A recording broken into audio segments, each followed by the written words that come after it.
Mwiriwe neza, nongeye kubasuhuza, mwe mukomeje kubana natwe kuri YouTube channel Amategeko muri Sosiyete cyangwa se AMS, aho nk'uko mumaze kubimenyera tubafasha gusobanukirwa ndetse no kumenya amategeko y'u Rwanda ku buntu nta kiguzi. Nk'uko mumaze kubimenyera njyewe ubahereza ibi biganiro, amazina yanjye ndi Cyubahiro François Vice, nkaba ndi umunyamategeko. Mbere yuko dutangira ibiganiro, ndagusaba wowe uri gukurikira iki kiganiro kubanza gukanda subscribe kugira ngo utazagicekanwa n'ibiganiro ntanga. Ndizera neza ko wamaze gukora subscribe. Noneho reka dukomeze na topic y'uyu munsi cyangwa se insanganyamatsiko y'uyu munsi. Mbere yuko mbabwira insanganyamatsiko y'uyu munsi, amaze mbisegureho. Iki kiganiro ni ikiganiro ntekereza ko ari cyo kiganiro nagomba kuba narabahaye mbere, kuko ntekereza ko ari cyo kiganiro gihatse ibindi. Burya iyo umuntu ahuye n'ikibazo, ikintu cya mbere akenera gukora ni ugutanga ikirego kugira ngo arenganurwe. Murabizi ko kwihanira bitemewe mu Rwanda. Rero si mu Rwanda gusa, no mu bindi bihugu kwihanira ntabwo byemewe, ni icyaha. Rero ni nayo mpamvu nabateguriye impamvu 19 ziteganywa n'amategeko zishobora gutuma ikirego cyawe kitakirwa. Rero hari igihe abantu batasobanukirwa ngo babimenye cyangwa ngo bamenye, akaba yumva ko ningira ikibazo ndapfa gutanga ikirego, ndapfa gukora iki, kandi hari uburyo systeme yubatswe, hari impamvu zishobora gutuma wowe utanze ikirego cyawe kitakirwa mu rukiko. Rero izo mpamvu 19 nizo ngiye kugusobanurira.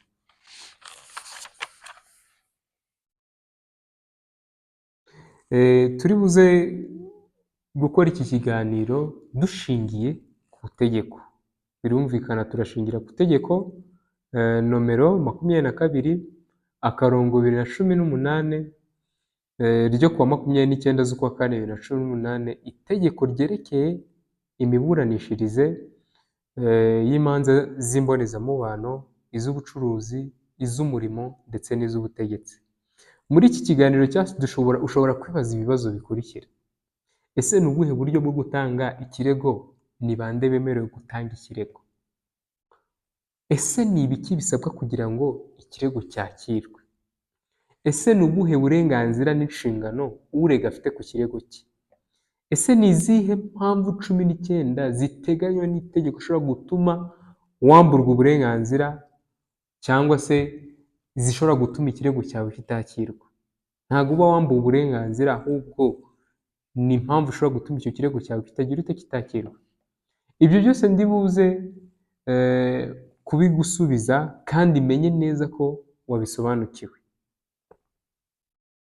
Reka twongere dusubire mu kanya nkubwira impamvu 19 ziteganywa n'itegeko ushobora gutuma ikirego cyawe kitakirwa.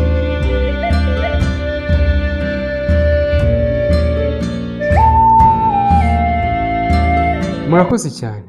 Tudatinze reka tuganire kuri topic yacu cyangwa se ku nsanganyamatsiko yacu ivuga ku mpamvu 19 ziteganywa n'itegeko ushobora gutuma ikirego cyawe kitakirwa.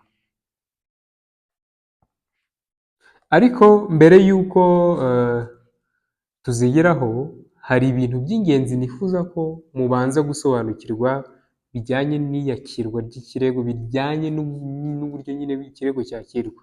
Reka duhere ku kintu cya mbere: uburyo bwo gutanga ikirego n'abemerewe kugitanga. Ubundi urukiko ruregerwa hakoreshejwe imyanzuro iregera urukiko hifashishijwe uburyo bw'ikoranabuhanga bwabigenewe, bikozwe n'urega ubwe, umwunganira cyangwa se umuhagarariye. Icyakora iyo bidashoboka, ikirego gishobora gutangwa urega ashyikirije urukiko imyanzuro iregera urukiko, bitangiwe uburenganzira mu nyandiko n'umwanditsi mukuru w'urukiko ruregerwa. Icyo gihe urega ategetswe kohereza urukiko kopi y'imyanzuro akoresheje umurongo wa internet usanzwe, ikibazo cy'ikoranabuhanga cyakemurwa cyangwa se cyakemuka akabyuzuza nk'uko biteganywa n'itegeko. Ikintu cya kabiri nshaka ko mumenya, ibisabwa kugira ngo ikirego cyakirwe. Ikirego cyakirwa mu rukiko ari uko urega afite ububasha, inyungu n'ubushobozi byo kurega, keretse igihe itegeko ribiteganya ukundi. Iyo tugiye nko ku mashyirahamwe, imiryango n'ibigo bidafite ubuzima gatozi, ho harega kandi hakaregwa abayobozi babyo mu izina ry'ababigize. Kaguhereza urugero, niba ngiye kurega ishyirahamwe ryitwa Dusengere Umugozi Umwe, icyo gihe nzarega abayobozi baryo mu izina ry'ababigize.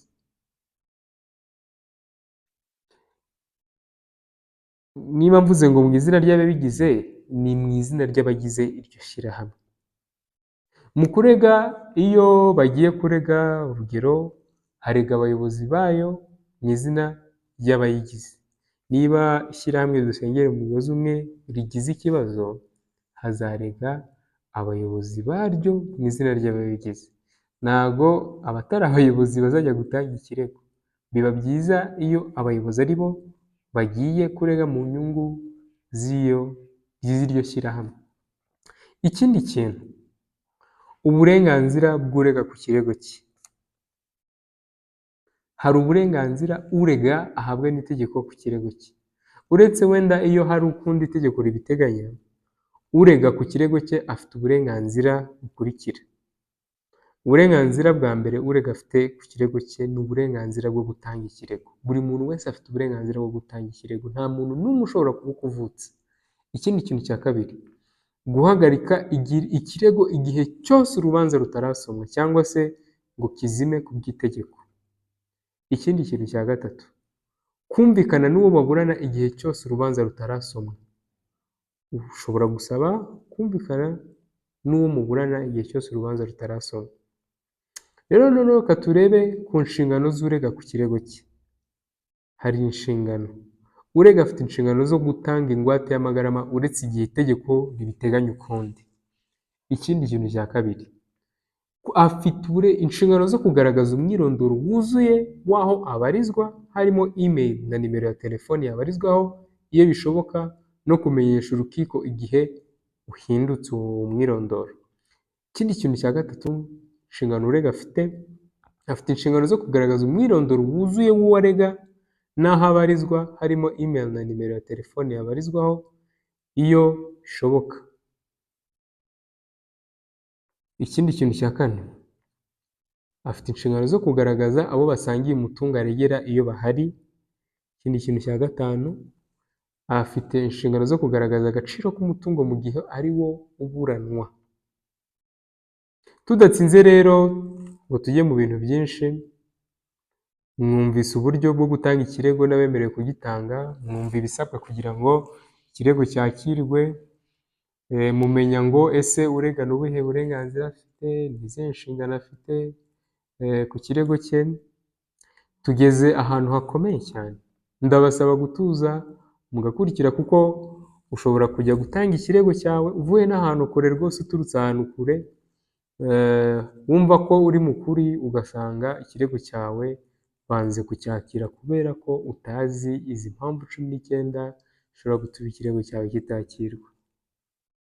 Umwanditsi zishobora gutuma nyine umwanditsi w'urukiko yanga kwandika ikirego cyawe. Rero umwanditsi w'urukiko ntashobora kwandikira ikirego cyawe mu gihe urega. Turebe ikintu cya mbere, umwanditsi w'urukiko ntashobora kwandika ikirego cyawe igihe urega atatanze ingwate y'amagarama y'urubanza, keretse igihe yabisonewe. Umwanditsi w'urukiko ntashobora kwandika ikirego cyawe iyo urega atanze ikirego kitari mu bubasha bw'urukiko. Ahangaha ugomba kumenya ngo ese uru rukiko ngiye kuregera rwakira ibirego bimeze bite. Nzabakorera ikiganiro kigaragaza ububasha buri mu rukiko rwose rufite, ububasha urukiko rwose ruba rufite, kuko uko inkiko zikurikirana zifite ububasha bwo kwakira ibirego bimeze, donc buri rukiko hari ibirego byakira n'ibyo rutakakira. Ikindi kintu cya gatatu rero gishobora gutuma ikirego cyawe kitakirwa, iyo urega atagaragaje umwirondoro wuzuye abarizwaho, ikirego cy'icyo gihe ntabwo cyakakirwa. Uba ugomba kugaragaza umwirondoro wuzuye w'uwo, urugero akagaragaza umwirondoro wuzuye w'uwo arega n'aho abarizwa harimo email na nimero ya telefone. Iyo urega wenda ikindi kintu cya kane, iyo urega atagaragaje umwirondoro w'uwo arega cyangwa se icyemezo kigaragaza ko urega yawumwimye, nk'uko bivugwa wenda n'ingingo, nk'uko bivugwa n'ingingo ya 8 y'iri tegeko, urega afite inshingano yo kugaragariza uregwa afite inshingano yo kugaragariza urega umwirondoro we wuzuye, aho abarizwa harimo email na nimero ya telefone yabarizwaho, no kumenyesha urukiko igihe uhindutse. Ikindi kintu cya gatanu, iyo urega atatanze ikirego mu buryo no mu gihe giteganywa n'amategeko, icyo gihe ikirego cye ntabwo gishobora kwakirwa.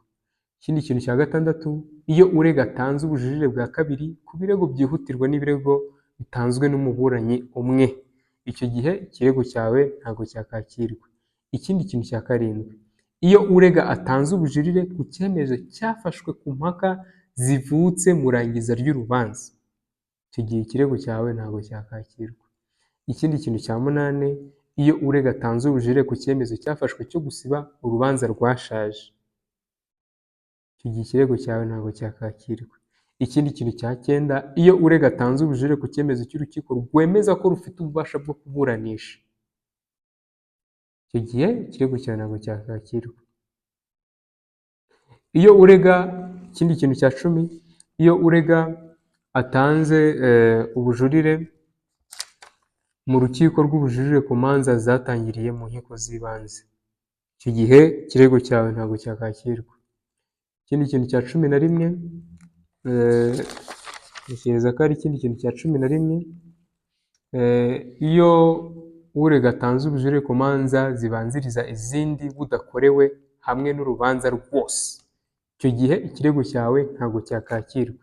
Ikindi kintu cya 12, iyo urega atanze ubujurire ku rubanza rwaciwe nyuma yo gusubirishamo ingingo nshya, icyo gihe ikirego cyawe ntabwo cyakakirwa. Ikindi kintu cya 13, iyo urega atanze ubujurire ku rubanza rwabaye itegeko, icyo gihe ikirego cyawe ntabwo cyakakirwa. Ikindi kintu cya 14, iyo urega atanze ubujurire bwakererewe mu buryo buteganywa n'amategeko, icyo gihe ikirego cyawe ntabwo cyakakirwa. Ikindi kintu cya 15, iyo urega atanze ikirego atabifitiye ububasha, inyungu n'ubushobozi, icyo gihe ikirego cyawe ntabwo cyakakirwa. Aha ngaha ndibuze kugusobanurira ese ububasha bw'umuburanyi ni ubuhe nk'uko bisobanurwa n'itegeko. Ububasha bw'umuburanyi ni uburenganzira umuntu ahabwa n'amategeko akabukoresha arengera inyungu iyi n'iyi mu rukiko, cyangwa se yumvikanisha ibyo asaba cyangwa arwanya ibisabwa n'undi. Noneho turebe ku bushobozi bw'umuburanyi. Ubushobozi bw'umuburanyi ni ububasha buteganywa n'amategeko butuma umuntu yagira ibikorwa akora ku buryo bwemewe n'amategeko kandi mu izina rye, akirengagiza cyangwa se akirengera ingaruka z'ibyo akoze. Ubushobozi bw'umuburanyi, ndikumva kanongere mbisubiremo neza mbibasobanurire. Kuba bavuga ngo ufite ubushobozi, ni ububasha buteganywa n'amategeko butuma umuntu yagira ibikorwa akora mu buryo bwemewe n'amategeko kandi mu izina rye, akirengera ingaruka z'ibyo akoze. Bishatse kuvuga ngo uri umuntu mukuru, ntabwo wajya gutanga ikirego uri umwana, nta bushobozi uba ufite. Tujye ku ngingo ya 16, iyo urega atanze ikirego kigomba kubanza gukemurwa na komite y'abunzi. Ntabwo ariko buri muntu wese ugize ikibazo ahita anyarukira ngo yirukiye mu rukiko kujya kurega. Hari ibirego bibanza gukemurwa na komite y'abunzi. Ibi byose nzabibasobanurira. Ushobora kwibaza ngo ubwunzi ni iki, cyangwa se conciliation mu rurimi rw'amahanga. Ni inzira yo gukemura amakimbirane ikoreshwa mu gufasha abafitanye ibibazo kugira ibyo bumvikanaho bitiriwe bijya kunyura mu rubanza, cyane cyane nko mu manza mbonezamubano. Akenshi biba byiza iyo mubanje kujya mu bunzi. Ikindi kintu cya 17, iyo urega atanze ikirego atagaragaje ko ubwumvikane bwananiranye kandi amategeko abuteganya, icyo gihe ikirego cyawe gishobora kutakirwa. Ikindi kintu cya 18, iyo urega atanze ikirego atagaragaje ko ubwumvikane buteganya cyangwa se gukemura impaka mu masezerano butakozwe, icyo gihe ikirego cyawe ntago cyakakirwa. Indi mpamvu ya 19 ari nayo ya nyuma ishobora gutuma ikirego cyawe kitakirwa, niyo urega atanze ikirego ku bibazo byakemuwe n'ubukemurampaka ku byerekeye imizi y'urubanza, icyo gihe ikirego cyawe gishobora kutakirwa. Iyo umwanditsi w'urukiko yanze kwakira ikirego cyawe, agomba gukora icyemezo asobanura impamvu yagize yanze kucyakira. Iki kintu nacyo mugomba kukimenya. Ushobora kwibaza ngo ese ni iki nakora igihe umwanditsi w'urukiko yanze kwakira ikirego cyanjye? Iyo umuburanyi atishimiye icyemezo cy'umwanditsi w'urukiko, atakamba kwa perezida w'urukiko mu nyandiko isobanura uburyo yarenganyijwemo mu gihe kitarenze iminsi 5 uhereye igihe yamenyeye icyo cyemezo. Perezida w'urukiko nawe agafata icyemezo mu gihe kitarenze iminsi 5 uhereye igihe ashyikirijwe uko gutakamba. Icyemezo cya perezida w'urukiko rwose ntikijuririrwa, icyakora ashobora kugihindura igihe cyose agaragarijwe ko yagize ko yibeshye. Mu gusoza, icyo nasoza mbabwira ni uko mbere y'uko utanga ikirego wagakicara ukabanza ugasuzuma izi ground zose cyangwa se izi mpamvu 19 zishobora gutuma ikirego cyawe kitakirwa, ukareba niba ukamenya niba izo mpamvu 19 ukamenya niba nyine rwose zitarimo, kugira ngo ubone kugira kujya gutanga ikirego cyawe.